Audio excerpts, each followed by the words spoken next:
യുഎസിന് മുന്നറിയിപ്പുമായി ഇറാൻ ഇസ്രയേലിനൊപ്പം ചേർന്നാൽ ശക്തമായ തിരിച്ചടി. ഇസ്രയേലിന് നൽകുന്ന അതേ മറുപടിയും യുഎസിന് നൽകുമെന്ന് യുഎന്നിലെ ഇറാനിയൻ അംബാസിഡർ അലി ബഹ്റൈൻ.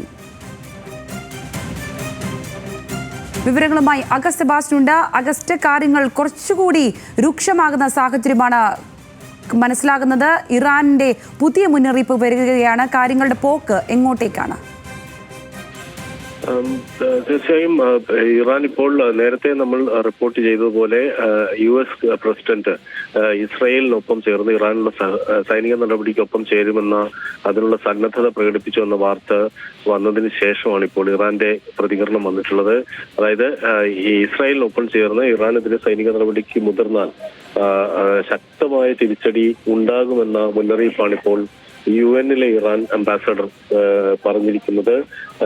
എങ്ങനെയാണോ ഇസ്രായേലിനോ നൽകുന്ന മറുപടി അതേ മറുപടി തന്നെ യുഎസിനും നൽകും എന്നാണ് അദ്ദേഹത്തിന്റെ പ്രസ്താവന. അതായത് നേരത്തെ ഇന്നലെ പുലർച്ചെ രാത്രി വൈകിയും ഇറാനിൽ നിന്ന് ഇസ്രായേലിലേക്ക് അവരുടെ ഏറ്റവും പ്രസ്റ്റീജിയസ് ആയിട്ടുള്ള ഫത്ത-1 പോലെയുള്ള ഹൈപ്പർസോണിക് മിസൈലുകൾ പ്രയോഗിച്ചിരുന്നു.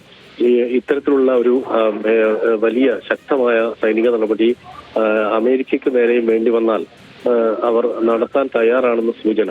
മാത്രവുമല്ല, ഇറാന് സമീപമുള്ള മിഡിൽ ഈസ്റ്റേൺ രാജ്യങ്ങളിലൊക്കെ തന്നെയുള്ള US ബേസുകൾ അല്ലെങ്കിൽ ഏതെങ്കിലും തരത്തിൽ അമേരിക്കയുമായി ബന്ധപ്പെട്ടിട്ടുള്ള ഔദ്യോഗിക സ്ഥാപനങ്ങൾ ഇവർക്ക് തന്നെ ലക്ഷ്യം വെക്കുമോ എന്ന ആശങ്ക മുമ്പും ഉണ്ടായിരുന്നു. ഇത് ഇപ്പോൾ ഔദ്യോഗികമായി ഇറാൻ പ്രതികരിക്കുന്നത് ഇസ്രായേലുമായി ചേർന്ന് ഇറാനെതിരെ സൈനിക നടപടിക്ക് മുതിർന്നാൽ എന്താണോ ഇസ്രായേലിലേക്ക് എങ്ങനെയാണോ സൈനിക നടപടി ഇറാൻ നടത്തുന്നത് അതുതന്നെ ആവർത്തിക്കാതെങ്കിൽ അത്തരത്തിലൊരു തിരിച്ചടിയാണ് നൽകുക എന്നാണ് ഇപ്പോൾ ഇറാൻ പ്രതികരിക്കുന്നത്. ശരി, അഗസ്റ്റ് സെബാസ്റ്റ്യൻ ആണ് ഇന്റർനാഷണൽ ഡെസ്കിൽ നിന്നും വിശദമായ വിവരങ്ങൾ പങ്കുവച്ചത്.